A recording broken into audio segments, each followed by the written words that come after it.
Hi, and welcome to this little webcast. My name is Alan Train, and I have a small company called CodeArt, where I do Episerver freelancing. Last week I gave a talk at a couple of events in Denmark, showcasing how I'm actually using Episerver CMS and a lot of different add-ons and design patterns, you could call it, on my website. And I'm going to record it now so you guys have a chance to see it as well.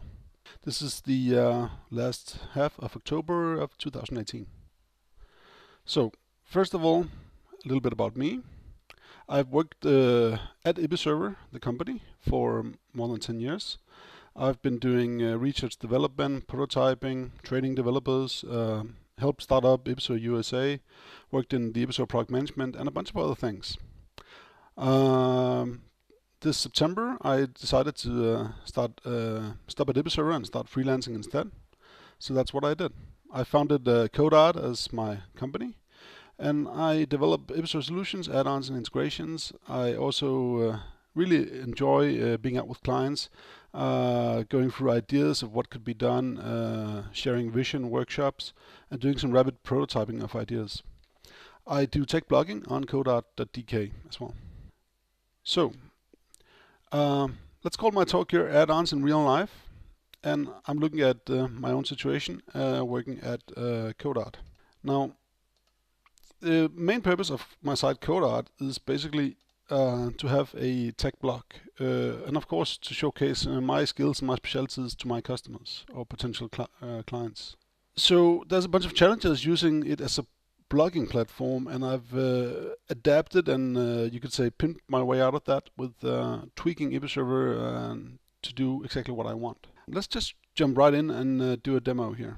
By the way, after the video, you should be able to download my slides that I'll put out for download as well. And I've made slides with screenshots of every step of the way, as well as URLs, so you get an idea about what I'm using and how you can use it as well. Here we have my site as it looks today, codeart.dk.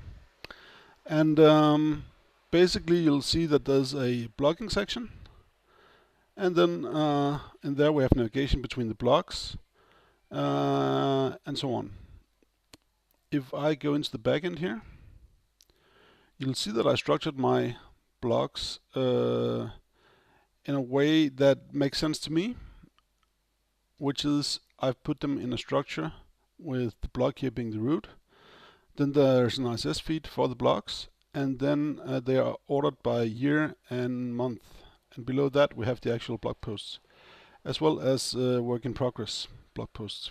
So that's all fine and well. The thing is, I'm a bit lazy, and whenever I create a new blog post, I don't want to create it, make sure that I have the right year, the right month, and that everything is set up. So I've added some code in order to make sure that I can just go and say new from up here on the blog, create a blog post, and then automatically have it placed the right place. That's a little bit of code that I've actually written a blog post about. It's a common design pattern, and exactly how it's done you can read in the blog post called Automatic Blog Hierarchy, where you can see the structure and you get a bit of code samples as well. Now, while we're in this view where we can actually start to look at how you create stuff, I was at the main blog page, which is a list page type. Now, there's nothing below that page except other list pages, which is the structure, and an RSS page. But still, I'm suggested the blog post page type, which is good because that's what I want. But why is it there? Well, that's because I've tweaked Episerver just a little bit. I will just jump right in here. In admin mode, you'll see that I've added a little add-on I've built myself called the Suggested Types Manager. And in there, I've actually specified some rules. Like, for instance, in this case where I'm on the very specific page blog, you should always suggest a blog post page type. Similarly, I've also specified that when I'm on a blog post page and I'm working in the content folder, meaning the folder for this page, it should suggest the most common blogs that I use in my blog posts: code blog, code embed blog, and quote blog. So this is a little admin UI to just make sure that you can decide what's actually being suggested. If you have a lot of blog types, a lot of page types, this just makes it a little bit easier for the editors to pick the right one at the right time. Of course, that's also described in in a blog post, which is here, called admin mode plugin to manage content type suggestions, with all the examples you could want for that. Anyway, I've set this up, so that's why I get the blog post suggested here. Now, while we're at this screen, there's something else you want to notice, which is all the nice icons that are in here for the different type of page types I have. I have the same for blog types as well. Now, this is an publicly available community contributed add-on from Geta in Norway that made a really nice tool where you can just, as a developer, add one line of code, and then you can use all of the fun, awesome icons to make a nice preview here. I've seen so many installations where you just get the white box with a crossover because nobody really bothers going out getting a right thumbnail or whatever you want to showcase the page type. So it's a nice, easy way to get around that by just picking the right font from, or the right icon from FontAwesome, which you can do at fontawesome.com, I believe, and then just adding that with one line of code. So it makes it easy for developers to make a nice user experience for the editors. I really like that one. So let's move on and just create the blog post here. Let's call it demo blog post. I'm always bad at finding good namings for situations such as this one. Hit OK, and we have our blog post created. Now, of course, you'll notice that, whoa, it's under October 2018, which is really cool. It automatically put it there, even though I started up on the blog here. Great, so we have a blog post, and that's all fine and well. We could start using the blog post. A little thing I am working on here. Now, I'm kind of stupid being an editor. I don't have that much experience, and I have actually gone with the approach that I have the right to publish as an editor. I know I shouldn't. The right approach is, of course, to only have edit rights when you're editing, and then have somebody else to review and go for the approval flow and approve your changes. It doesn't work like that for me because I'm just me. And actually, when I've been out with Episerver customers, it looks like 90% of the editors I see actually have published rights. So probably I'm not alone in this. Anyway, the problem is that once you can publish, you can also do damage. And I have a lot of unfinished blog posts lying around. As you can see, I kind of start writing them and then I have them unpublished until they're done, and then I hit publish. But if you start writing a blog post and you start adding blocks and you publish the individual blocks as you make them, then it's very easy to come back to the main page and just accidentally hit publish, just like you want to hit save. It's kind of in your finger. So my solution for this is this one. Whoop, publish locked and safety is on. Now if I go and I try to hit publish, I won't be able to, because safety is on. So this is not released yet. This is still work in progress. Ideally, the publish button should be completely grayed out, but it's a nice little feature that kind of makes sure that I don't mess up too much. You should probably think of it a bit like this one, the little plastic cover on top of the missile launch button. It's a nice approach for it. Really make sure you can't just accidentally do a whoopsie, oops, publish. It's work in progress and it'll come out as soon as I have it ready. Another thing you can notice here is that this is a new blog post, but still this content area here, the sidebar, and the one below actually have content in them already. Now why is that? If I click on it, you'll see that it's actually empty. The reason is that I've set up some kind of property inheritance. Those that have worked with Episerver for a long time might remember dynamic properties. I tried to achieve the same thing by letting developers, in this case myself, configure with an attribute for every single property if it should be inherited from the parent. Now in this case I've actually put it through multiple levels of inheritance. So if this one is empty and not set, it should inherit from, first it'll try the parent, then it'll try the parent, and then it'll try this parent. And on this parent here, there's actually a specific property. It's in this case configured to inherit from, the one called default child sidebar. This way I can have one place to manage what's in all my blog post sidebars, unless I specify it on the individual blog posts, which I could also do, of course, just by adding stuff to it that would override everything. So going back to my demo blog posts here, this is how the content has gotten in there.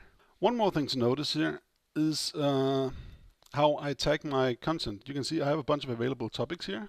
These are the tags that I use for all my content. And the way they work is basically that they are pages. Now I could use Episerver categories, of course I could. The problem with the old Episerver categories is that they haven't really changed since Episerver version 3 or 4. They're managed in admin mode. they can't really be translated. And in my case, I actually want a page for every single tag or category if you want. So I can write a little bit about that. I've actually done this stuff that I've set up a section of my site called skills and specialities. And for each of the skills and specialities I have, I've made that a tag. So in this case, if I want to put this into something like Tech Talk, I simply just drag that in to a content area that can only accept this specific type, which is a tag page. Now that that's done, it's ready to go, and it will appear with that tag on it. I could have multiple tags on it, and the individual pages out here, the tag pages, will actually have their own section as well. Like, let's take the tag page for Episerver. Here we have a little bit of a text about Episerver, why I'm skilled in that, what I've done, what I've worked with, and then we have all the blog posts that are tagged with that. So that's a nice little approach. It's really a design pattern to how you could achieve that. It's not something that I have shared in a code yet. There's other examples out there. I believe Joel Abrahamson did something like that.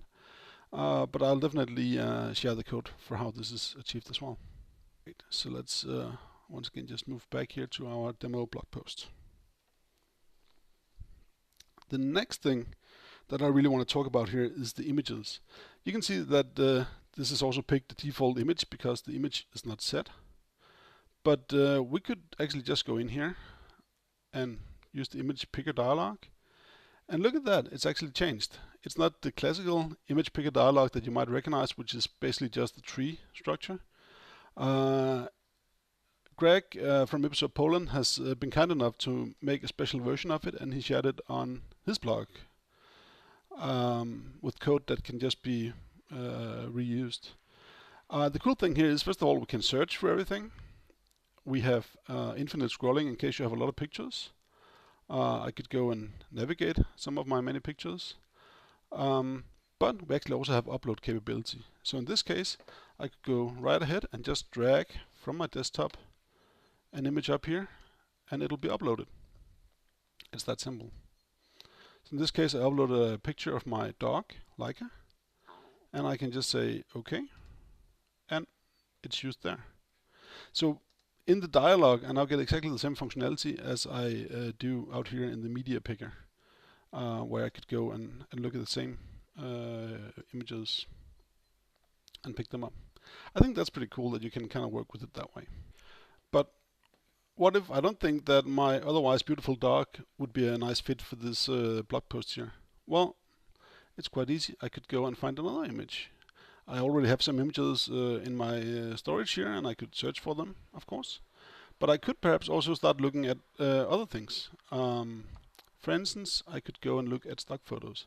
So this is another add-on that's not released yet that I'm working on, a little stock photo add-on, where you'll be able to find some nice stock photos from some of the great stock photo providers out there. In this case, let's go in and let's search for Copenhagen, because that's where I'm based. And we see some beautiful idyllic pictures. There's one right there that might be a good fit. We see what the picture is about. We can say use on site. The moment we click use on site, it have actually downloaded the picture and it's saved it up here in the incoming assets folder. So there we go, that's the picture. We can drag and drop it in, and we're good to go. We have the picture on our blog post. Another thing that's worth noticing here is a little cool detail, which means that you can go into the picture, select the picture, go to the all properties mode of the picture, and then you actually get automatic descriptions here. This is a large boat in a body of water with the city in the background. Water, outdoor, sky, boat, harbor, river, and so on. Docked. All this information comes here. We get a full tag list. And all of this comes automatically because I'm using the add-on from Episerver, using cognitive services in Azure. So whenever an image is added to the Episerver media storage, it'll automatically be sent to Azure, and it'll retrieve all the description, all the tags for it, and tag it with metadata. This means that I could actually search for it now, and I would be able to find the image. In the case that I was searching for, let's see, a boat, we actually have the picture showing up here. If I search for an animal, we actually get my dog and we get some deer. That's kind of cool, I think, that you have an easy way of getting this stuff out there. Looking at the picture of the deer, you'll see that it says it's a group of deer standing in a grassy field. Grass, tree, outdoor animal. And if we look at the picture, you'll notice that that's pretty correct. Beautiful deer. A nice little detail we have here is that you'll notice that the picture I'm using here is fitted so it looks nice in here, but it's also pretty fast to download, even though it's a very large image in itself. That's because I'm using the automatic image resizer on my site, which is also a free plugin that you can use, and then you can have your designers or developers specify for every area where you put the image, how should it appear, how should it be cropped, and which size should it get. So basically it's just modifying the URL for the image that makes it show up in the right size at the right place. That's a nice little feature, so you don't have to think about that. You could even configure it so for special mobile versions it'll render in a specific way. We've got an image, we got a blog post ready to go. We could start typing in some text here. I like to show great demos would be a nice subheader here. Demo, demo, demo. But I think these will be good words for the word demo. But the key thing is, of course, to get some good SEO on it. And to help me out a bit here, you know, great SEO comes from great content and content using the right words, of course. So for that, I'm using a commercial plugin called Site Attention that fits with Episerver. Just look at it here. It has a keyword helper that'll help us pick out some keywords that we can kind of target for this specific post. Typically, you know, I find free keywords are good for this one. Demo, and then we can actually get an idea from Google, you know, how popular is that word, which common search words are there with that one, how is the competition looking for them. We'll pick demo and Episerver maybe. And we'll pick those keywords. Now for those, it has estimated, you know, how good our page is, and we get a score basically indicating what should I do with hints, what should I do to improve my SEO score for these keywords. And then I can start, you know, modifying my content, adding more text in the right places, using the right vocabulary in order to get better SEO. That's a nice tool for authors when they're creating content. Another part of SEO is, of course, to make sure that Google indexes the site in the first place. And for that, if we look at admin mode, there's actually another free community plugin you can use for that called the Search Engine Sitemap settings. Search Engine Sitemap. And this plugin basically just runs as a scheduled job and sets up your site to make sure that you get a sitemap generated for Google to index. Now you can connect the sitemap to your search console in Google, and then that will eat the sitemap up whenever it indexes and make sure that you get all the pages that you have published and made publicly available in your site. That's a nice little detail, small thing, but it all helps out. Of course, once your site is live and your posts are live, you can start tracking them. I am using Google Analytics on my site, and there's a bunch of add-ons and integrations with Google Analytics. One thing that I enjoy using here is the on-page viewer.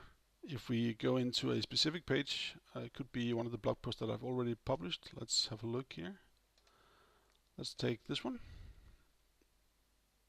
This is a little blog post about how you can automatically tag content. And there's even a little live demo where you can try tagging content. Fun detail, that's for another YouTube video, I guess. So basically you can look at it and have it out here in your sidebar, and it'll take a look and give you an idea about people visiting this page. You know, how many page views are there on this page from when it was published, how much time do people spend on it, how many of them leave the site, and so on. And you can start getting, you know, information about next pages that they go to after this one, previous pages, and so on. So a really nice way to kind of get statistics just about this single page right there when you're editing the page. Gives you a nice idea about how it all fits together. I'm also trying out Episerver Insight. which is kind of cool. Now, of course, I'm concerned with GDPR, but as long as it's not personal identifiable information, we should be fine. If you see, right now, I have actually not identified down to a personal level anybody on the site except myself. And basically what you can do is you can go in and you can kind of navigate through the information about a person, and you can kind of see when have they visited the site and what have they done when they actually visited the site. And you can kind of see this demo already listed here and other steps throughout the site. And of course customize the events and the information stored about every single visitor on the site. So once again, a really nice little way to get more knowledge about who's visiting your site, what are they doing on the site. The last thing I want to show you guys is how can you get an overview of everything you have on your site when you start getting a really big site with a lot of content on it. How can you get an idea about what's going on the site if you want to make changes to the site? So one approach here is that I've another community plugin, the audit tool made by Nicola Iron from Australia, is a way where you kind of get an idea about all your sites and all the content types on your site where they're used. It's called the CMS audit, and I really recommend it. It's on the NuGet feed, just like many of the other community plugins. In this version here, though, I've extended it a little bit, and I haven't yet published my changes. I will do that soon. But what you can do is you can kind of go in here and you can get an idea about where are the list pages on my site, where are the blog posts on my site. You can, for an individual page type, it'll investigate it and figure out exactly where is this page type used on which site and on which pages. The same goes for the blog types, of course. So it actually, traverses the site and identifies the use of the individual blogs and their types and where they're used. So you can see the quote blog is used in these specific places, and you could go straight to them, of course. So a really nice way to get an idea. The extension I made is that I added information about visitor groups. In this case, it's actually using a scheduled job, and it's not run for 24 hours, so we'll just run it right now. And after a little while, it'll tell me that the visitor groups I have on my site, I basically just use them on the start page to identify specific Danish visitors. You can get an idea about which pages are they used on. So really nice little extension where you can go in and get an idea where is my visitor groups used. I've heard of customers with hundreds of visitor groups used many places throughout the site. If you want to get an idea of where they've actually been used and get an overview, this is a tool that could help you do that. So with all that being said, we could actually have a look and just go back to the presentation here and end up here. Obviously, this being a one-way webcast, I can't take any questions or comments, but feel free to reach out. I'll be happy to answer any questions you might have. Leave a comment on my blog. Ask me if you want me to come by and do a little check on your setup. So take care. Until next time.